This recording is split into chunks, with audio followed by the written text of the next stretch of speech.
Hi, and welcome to Stressed, the podcast to develop your stress resilience. Being ambitious and successful while living a happy life is possible. Learn how you can better cope with stress in day-to-day situations by applying tools and techniques that work for you. My name is Julia Arndt, and I'm extremely grateful that you decided to check out my podcast today. Let's get started. Hi, and welcome back to Stressed, the podcast to develop your stress resilience. I am so excited about today's podcast episode because we are speaking about my stressed out boss. I had a friend that reached out to me this week and she said to me, Julia, I have a really cool podcast episode topic for you. I'm having this boss at the moment that is driving me nuts, and I really would love you to talk about how I can manage my stress because I don't know what to do anymore. So that's been a really cool exploration this week because I actually chatted with her and talked a little bit about, the things that she has already tried and the reasons of why she's feeling stressed out about it. So yeah, I really want to talk about this topic today. I think it's a really important topic. And at the end of the day, it's not just about my stressed out boss. It could be my stressed out partner, my stressed out colleague, my stressed out family member, no matter who it is that you are dealing with that is actually super stressed and you feel like you're getting all of their negative energy. That is an episode that you should listen to today. Before I jump in, maybe a couple of updates. So as always, I'm recording this podcast as well on video, so you can go over to my YouTube channel and check it out. And if you are checking out this video on YouTube right now, make sure that you subscribe to my channel and you hit the bell for notifications. I am publishing new content every Monday and every Friday. Fridays, I usually just pick a topic and talk about different tools and techniques of how to manage stress in different situations in your life. And this week I started my 8-week online program Early Tester Group, and I'm so excited about it, and I'm so excited to share it with you. I'm planning to launch it mid-July, and I have 10 people from 10 different companies, from the top 100 companies, best companies to work for, that are my early testers that are providing me a lot of feedback so I can make this online program as crisp and as good as possible for you to apply in the future. So this is kind of what I'm up to at the moment. And without further ado, let's jump into the topic of today, my stressed out boss. Okay, so I talked to Anna, my friend who submitted this episode request, and I talked to her about what she has already done in order to better cope with stress and also to explain to me the situation a little bit better. And I'm sure that not only her and not only me, but I'm sure also you have been dealing with people that are super frustrating to work with because they're anxious, they're stressed out, and you feel like you're taking on their energy. And especially when you're working with them in kind of in a work environment, and maybe it's even your boss, so they're kind of your higher up, it can be really tricky to work with, right? Because what do you do? Do you say something? Do you not say something? So we had this conversation, and one of the things that she actually tried was to have a conversation with her boss, and he was super receptive about it. He acknowledged that he's sometimes super stressed out, and he also said to her, hey, every time you feel like I'm reacting in a weird way, just let me know, which is great, right? But this is probably not the scenario that happens all the time to all of you. There might be situations where you don't really feel comfortable to speak with your boss or with whoever you're dealing with that is kind of tricky to deal with.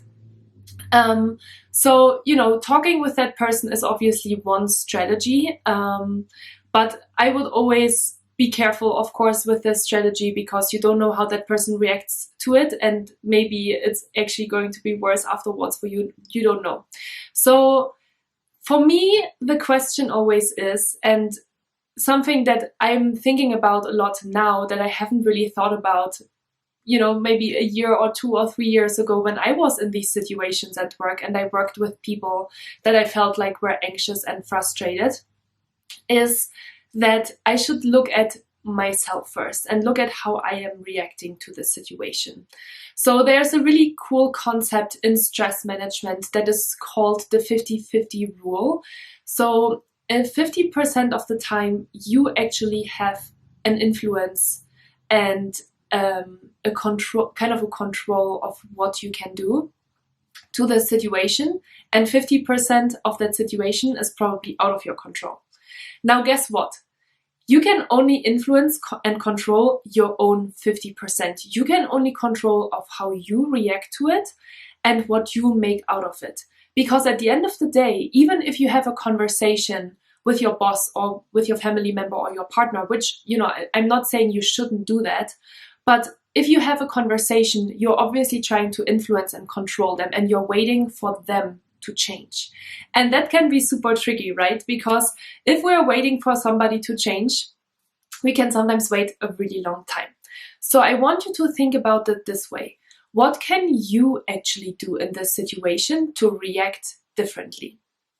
And so I actually thought about a book that is in my bookshelf and that I've read not just once but multiple times, and that I also have as an audiobook and that I listen to on a regular basis if I need some, life advice.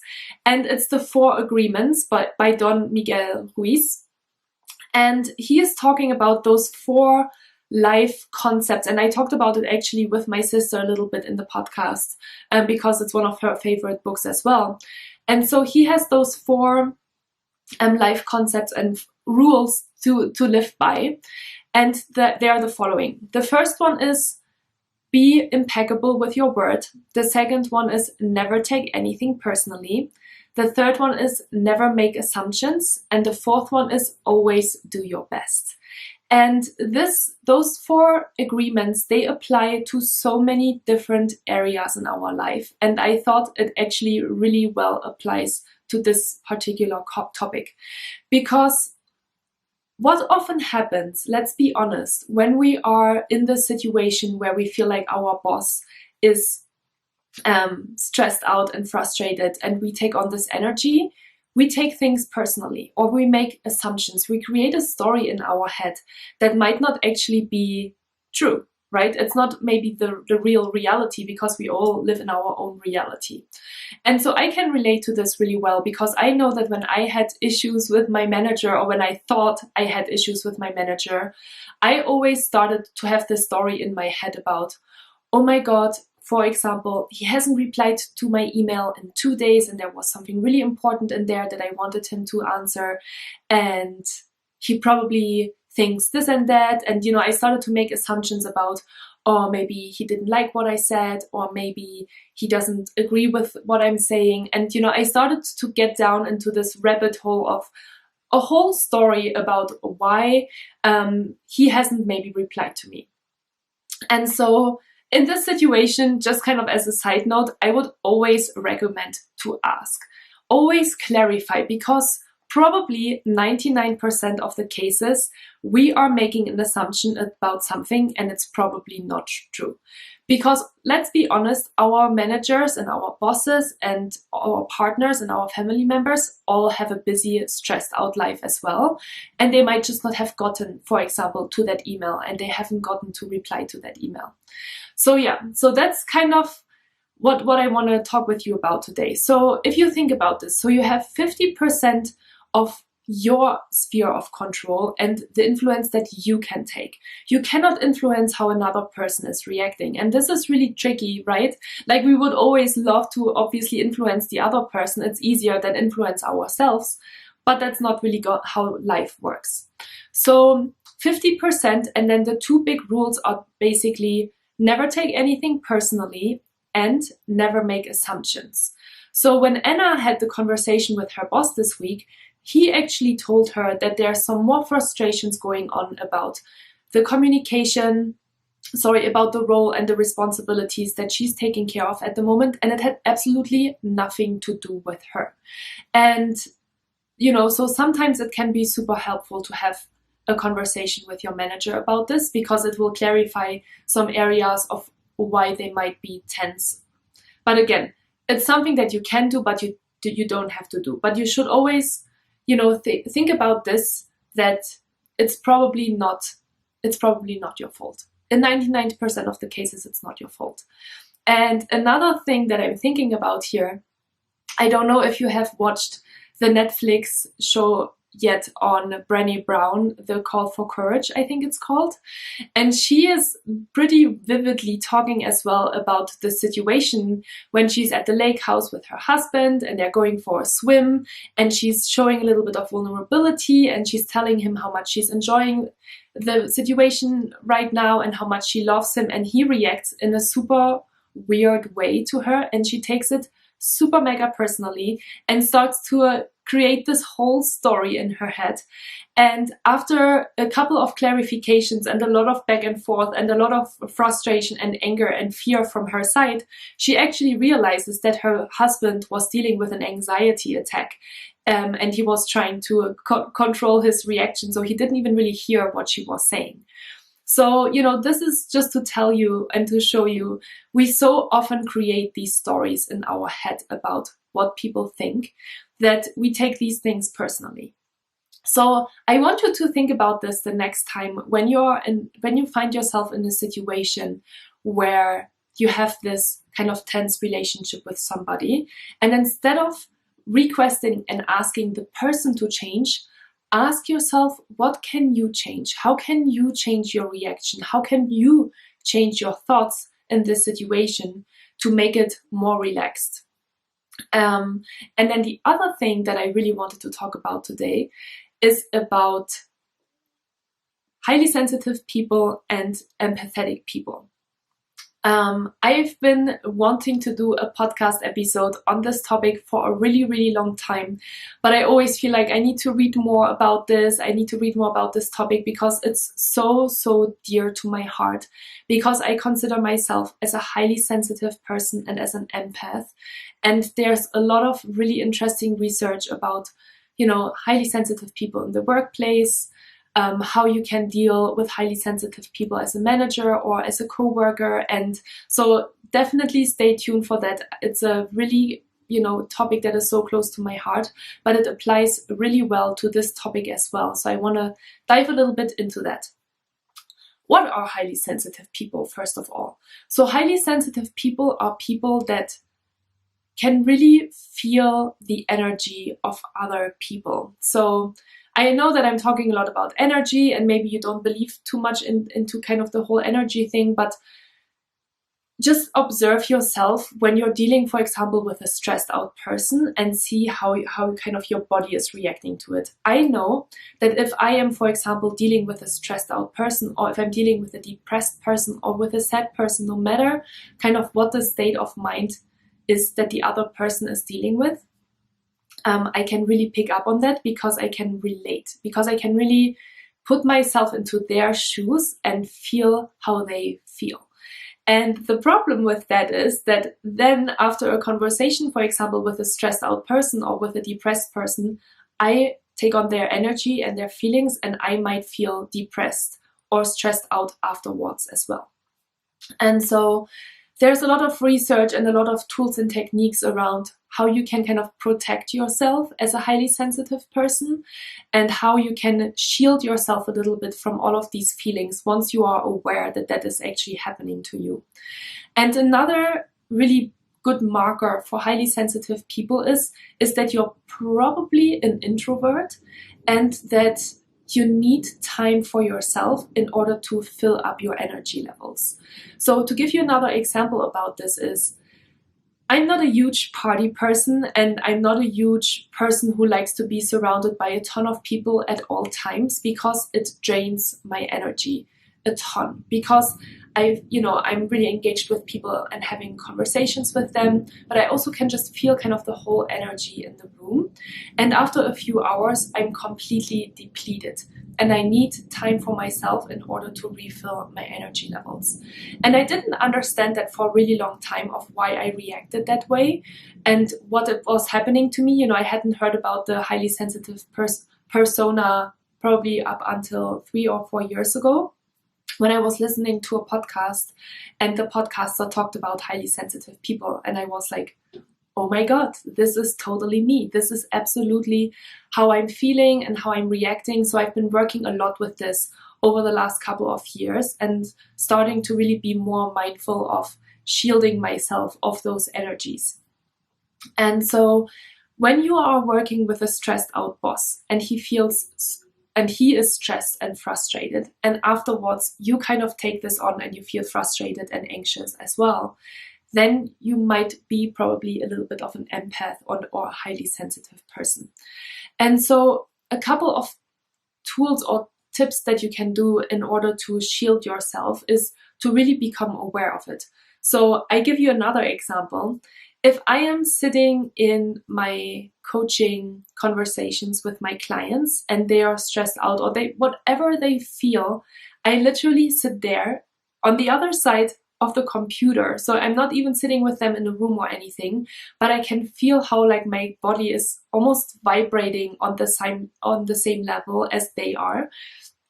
And so now I'm really aware of this, so I can take a mindful breath and be like, okay, this is what is happening right now, but I need to shield myself from that feeling because it's their feeling. It's not my feeling. Even though I can relate really well of how they feel because I'm an empathetic person, I don't have to feel the same way and take this with me home, basically. So being aware and then taking a deep breath and just, recognizing that is what's kind of happening right now. And then I'm almost, telling myself, okay, I need to be immune and I need to shield myself against this.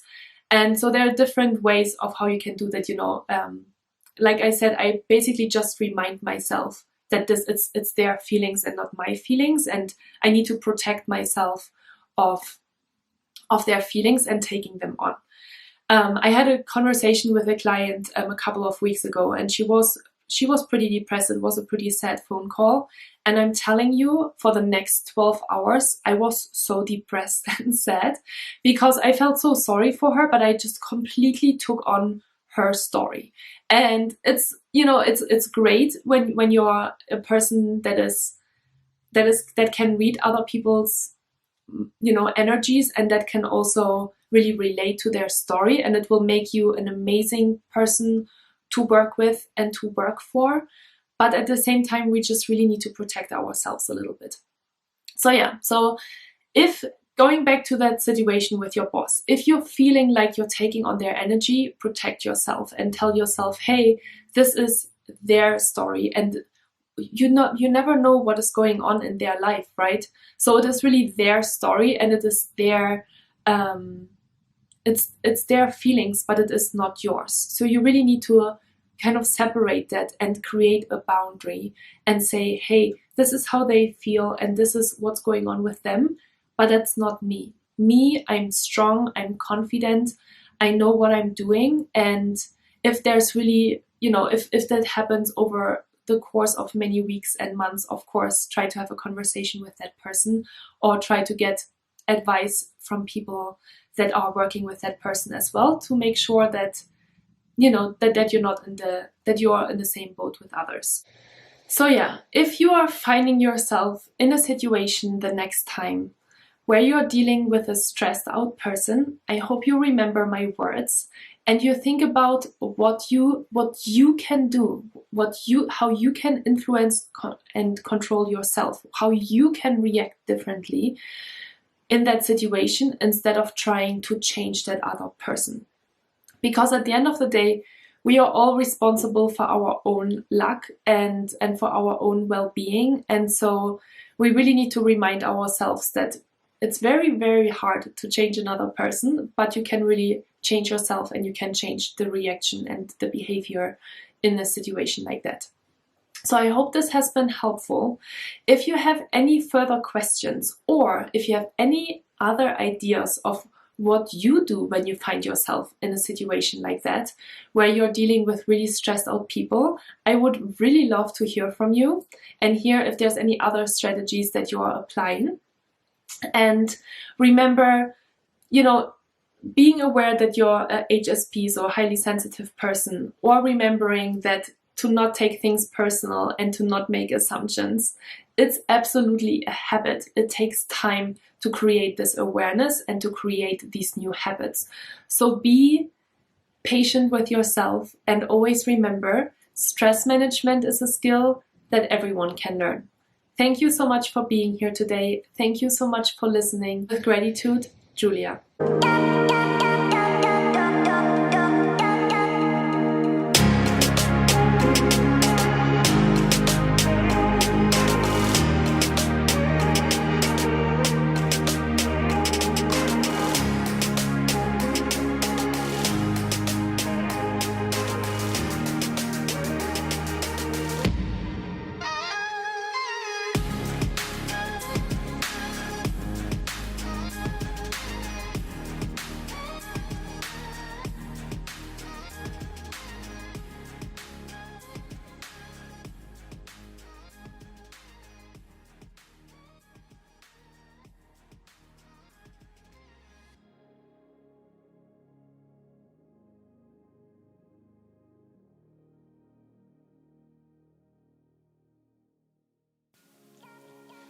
If you enjoyed this episode, I would be extremely happy and grateful if you could leave me a comment and a 5-star rating. If you know someone who would benefit from the information I talked about today, please feel free to share it with them, no matter if it is your friends, your colleagues, and/or your family members. You will always find all links and a summary of the podcast in the show notes. It would be great if we could connect on Instagram or via email. You can find all details of how to find me in the show notes as well. In that way, you can also send me any questions that you might have. And as I mentioned, I also have a wonderful YouTube channel now where you can post comments and questions, so please reach out. I'm glad you're listening to this podcast. Thank you so much for your trust. With gratitude, Julia.